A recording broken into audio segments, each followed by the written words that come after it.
So, what do you want to talk about next? Do you want to talk about Midsommar? You can go in on Midsommar. No, I don't want to go in. Actually, we're gonna go in. So, director Ari Aster. Ooh. Oh my God! Let me just say, big fan. Super big fan. No, the work of this director / writer / everything is in motherfucking insane. Is just I can't even speak of it. I am a horror movie fanatic. I love horror movies. I love gore. I love all that type of stuff. And when I tell you that I've watched almost every single fucking horror movie there is, I have. And nothing scares me anymore. Going to Halloween Horror Nights does not scare me. Watching these new movies, Annabelle, all that stuff, Conjuring, Insidious, like the movies you would consider scary, do not scare me. I will laugh throughout the whole movie and I will be disappointed at the end because these are corny horror movies that scare the majority of the public. I am looking for more, and I didn't know someone had the same mindset as I had. Like the mind as like, you could do this, you could do that, and it's like, it's a mind fuck. So Ari Aster was one of the first directors to really go in there and play with those real horror feelings, like anxiety, confinement. I think they call them like psychological horror. Yes, like a psychological horror. And he did include some gore in there, which I love. It's actually one of I'm seeing it's kind of his touch now, because I saw it in Hereditary and I also saw it in Midsommar. So I'm telling you, that violence opens you. Yeah, the gore, like the graphics that he used are insane. And usually directors go ahead and move the camera to like the reaction, but he focuses on the actual like graphics, the blood and everything, and it looks so realistic and it looks so good. So this is a big mind psychological fuck, and it is the best thing ever. Like, it took horror to an adult level. This is like an adult horror in a way. So big shout out to that. Me and Kevin and I saw Midsommar. That was my second time watching it. It was his first, and at first he didn't really understand it, and then you just won't stop talking about it now. So no, stop talking about it because you got tired of it. Says who? I never said anything. No, exactly. You never said anything. That's exactly what let me know you got tired of it. But yeah. No, I think it was a great movie. I am not a fan of gore at the fuck all. Like, fuck that shit. That shit is fucking creepy to me. And it hurts me. Like, it hurts me. It really fucking hurts me. Like, should I go into spoil? I don't want to spoil it. I don't think. Yeah, fuck it. So, there's this amazing scene. I can't see, the thing with me is, I'm a weirdo in my brain. I can't appreciate things that I don't appreciate. Does that make sense? Yeah. Like, I do not appreciate gore movies, like gore, gruesome or whatever movies, movies like Saw and stuff like that. Yeah, I do not appreciate it. Like if when I sit down, I don't feel good. Like, I'm like, ah, like what the fuck? I want to look away. I'm going to put my hands on my face. Like, the whole movie, I was putting my hands on my face every time some gore shit came. Like, Celeste was actually disappointed. She's like, oh my God, what a bitch. I was looking at it and smiling like a psycho. I couldn't take it because I can't. So there's this amazing, I think it's the best scene in the whole film, which is the Attestupa or whatever the fuck they're fucking Sweden. Oh. And by the way, Sweden is fucking canceled, my nigga.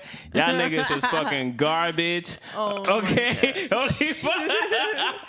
Y'all arrested Rocky for beating y'all white niggas ass. Fuck that nigga. That nigga bum. And y'all niggas over here killing fictional characters. How dare you kill fictional characters?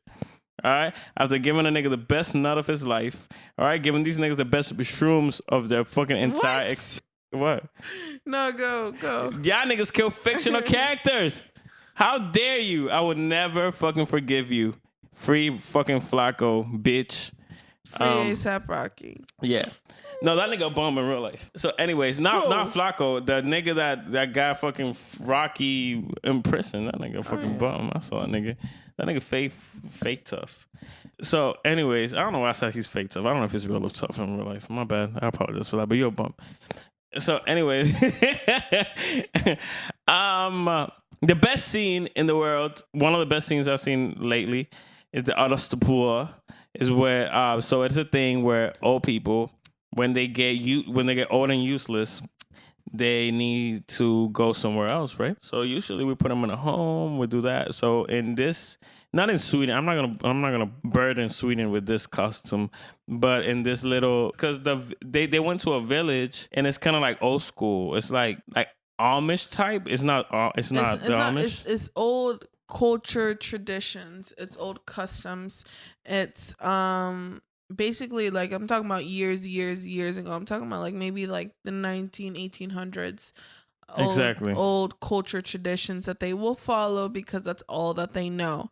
They don't know any of this new life. They do know new, but that's or they just don't want to. Yeah, they don't want to. Because at one point they said, "Hey, come so you can watch Austin Powers." So that means they do have TVs, they do have electricity. Even though I didn't see light, but they kept charging their phones and shit. So there's electricity somewhere. Back to you were saying your favorite scene. So yeah, these niggas is old, old school shit. So this old people or this grandfathers and shit. Actually in the movie the cutoff date was 72. Like at 72, you need to go. You know what I'm saying? Yeah. We don't want to see your old fucking titties running around, nigga. My God. Like, nah, we done with that shit. Every time you go to the lake, you pull out them titties and it grows me out. Like, all right. I'm fucked up. And for the nigga, yeah, you pull up that wrinkly dinkly dick, nigga. Like, you don't put that shit away. Like, what the fuck is wrong with you? Saggy ass balls and shit. I'm tired of seeing that shit.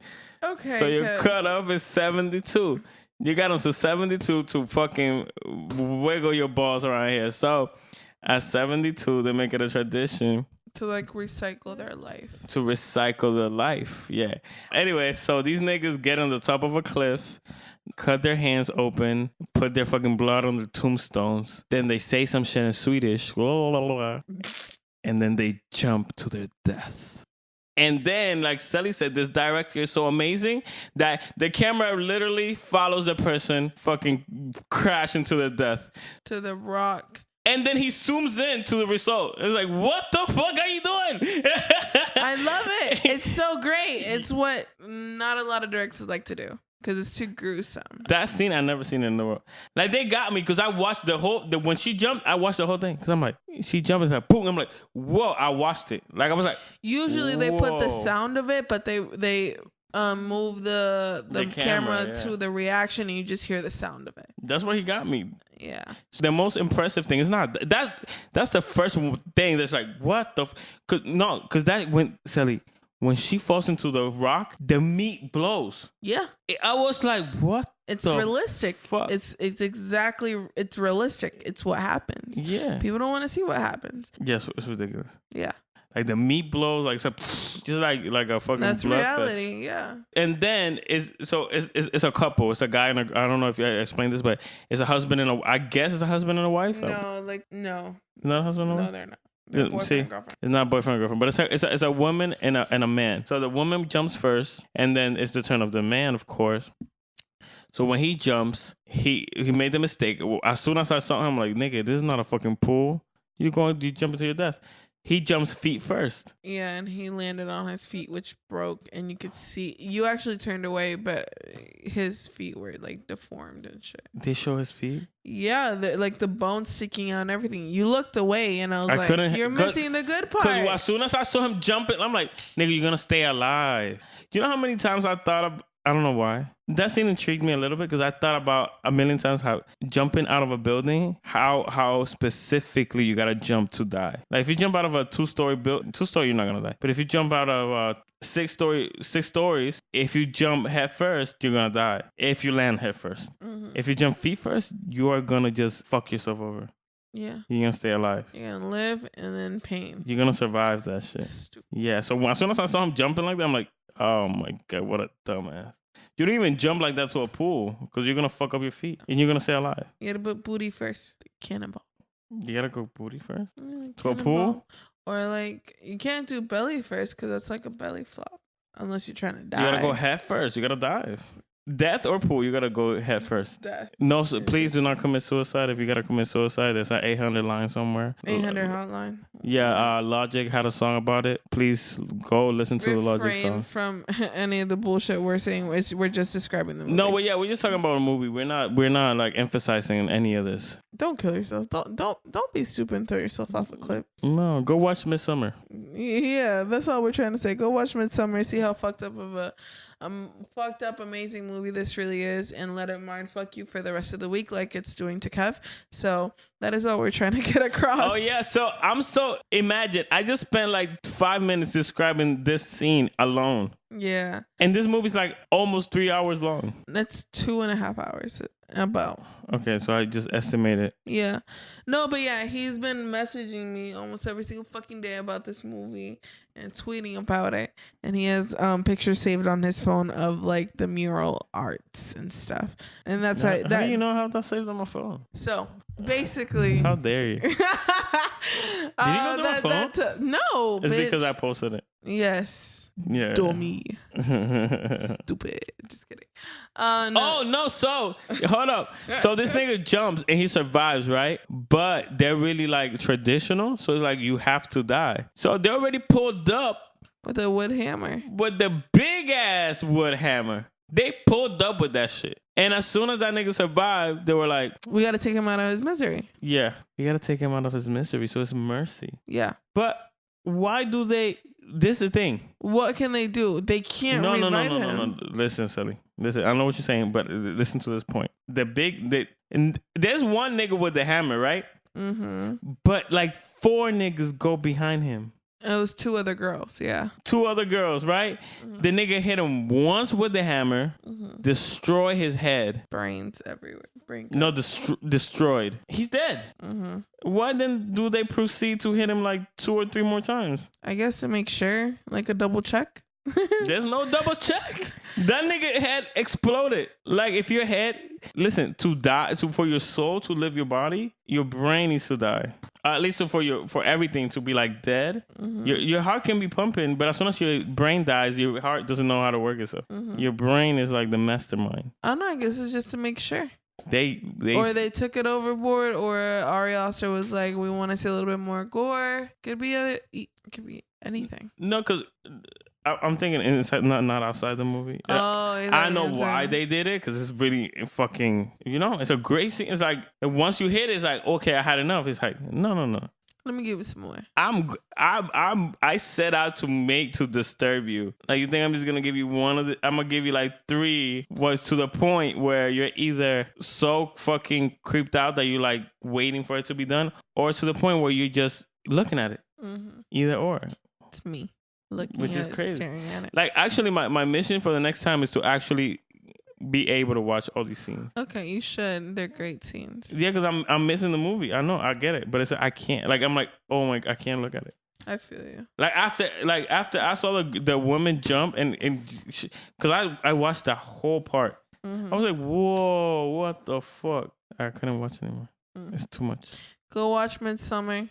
That shit is litty. Kevin's gonna go watch it for a second time. I'm probably gonna go watch it for a third time. But anything else you want to put out there, Kev? Yeah, go fucking check out the rest of the. If you listen to this, you're on YouTube or SoundCloud or whatever. Go check out the rest of the episodes. They're great. They're funny. They're funny. We fucking tell our lives here. Literally, I think that's what we have to put in our description. A lot of personal life experiences. That's all we do. Yeah. That's really what it is, because this whole shit is just based on life experiences. That's it. We just come here and talk about our lives and be funny. But we don't shy away from anything. Yeah. Like, it's crazy the things we talk about here. Like, you listen back, it's like, what the fuck? Can't believe I just said that. Yeah, no, everybody tells me you're wild. It's therapy. This is Kevin's therapy, y'all. This ain't CKTS. Yeah. This is fucking Kevin's therapy session. Yeah. KTS. Yeah. Celeste and Kevin's therapy session. Literally. Or Celeste and Kevin talk shit. Either or, you know what I'm saying? It is what it is. It's gang all day until the end. All right. Are we concluding this session? Yeah, we're concluding this. Unless you want to talk more about Midsommar and gore. No, I'm Gucci. No, you don't want to talk about... I love Midsommar, but we've talked about it enough. We haven't talked about it at all. In our text messages? Yeah. No. It's a one-sided conversation. I've been talking about it, and so it has been saying yeah. Yeah. No, I actually give real opinions. Anyways. Yeah. Bro, CKTS episode 13... This shit hot as fuck. This is why I'm concluding this episode. Yeah. My hair is getting moist. Yeah. Kevin. Yeah. Stop being... I'm gonna go press the space bar, y'all. Sending my text like, yeah. Yo, Celi, what you think about this theory? Yeah. Is that really what you think of me, huh? Yeah. What the fuck? Are you serious? Yes. All right, hold on. What you think of this, Celi? I finished talking, so it's like, yeah. What? I just said like I just gave you a thesis about this fucking scene. You just gave me, yeah. Okay, hold on. How dare you? I'm so mad. I'm going to press the but I know I can be too much, and then I'm going to argue with Kevin afterwards. All right? Yeah. Oh, my fucking God. All right, CKTS episode 13 concluded. It's all concluded. Celi about to go hit the space bar. She's on her way. I like him like Nicki, but she more like Cardi B. She a ratchet bitch, yeah. She a ratchet